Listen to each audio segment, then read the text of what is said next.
दायक भाई उमेश जी के दादाजी का एक मन्नत के रूप में आपने धूत दीवो लगाड़ तो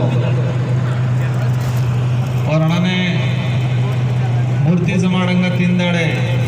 सब संतने भक्तने हगवाला ने जनप्रतिनिधि ने सबने हादी ने कार्यक्रम करंगा भाई उमेश जी और आनंद परिवार वाले सबने मळे ने पसंद लीधु तो इस कार्यक्रम में आज हमारे मंच पे विराजमान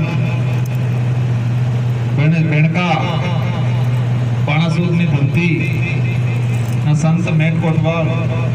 हमारे देवापुरी महाराज के गादीपति गोविंद गुरु महाराज की भक्ति के मेट कोटवाल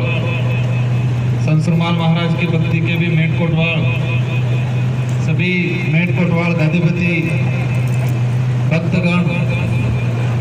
आप सबने मार तरफ से भी धन्यवाद। साथ ही हमारे कर्मचारी गण समाज के